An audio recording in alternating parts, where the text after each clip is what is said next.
আসলে রাজধানী ঢাকা ব্যস্ততম এলাকা যেসব, তার মধ্যে পুরানা পল্টন মোড় একটি। শব্দ দূষণ বহুবিধ স্বাস্থ্য ক্ষতির কারণ।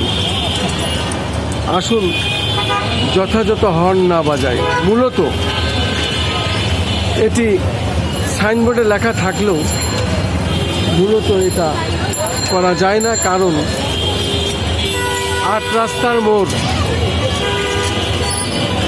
এবং যে কারণে বিভিন্ন দিকে গাড়ি প্রচুর চলাফেরা করে। আর এই কারণেই রাজধানী ঢাকার ব্যস্ততম এলাকায় হর্ন সবসময় বাজতে থাকে।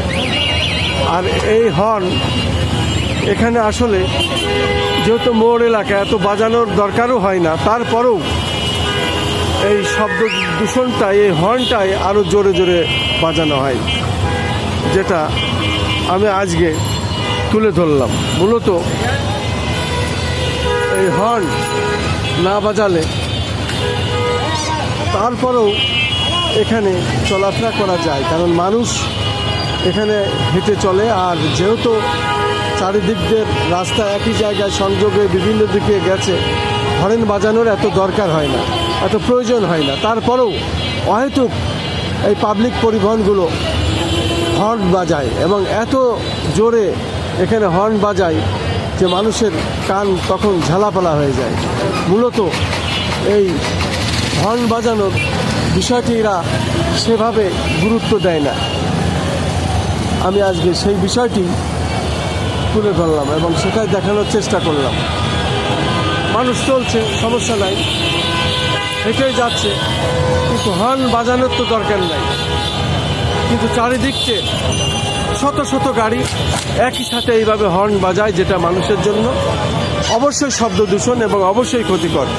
সাইনবোর্ডটি লেখা থাকলেও তারা এটা গ্রাহ্য করে না। এটা তাদের একটা খামখেয়ালি একটা অভ্যাসে পরিণত হয়েছে, যেটি আসলে আমাদের দীর্ঘদিনের এই অভ্যস্ত। এটা আইনগতভাবে ছাড়া এটা নিয়ন্ত্রণ করা সম্ভব না এবং এই আইনকেও তারা এইভাবে মানতে চায় না। সেটাই আমি দেখানোর চেষ্টা করছি এবং দেখিয়ে যাচ্ছি।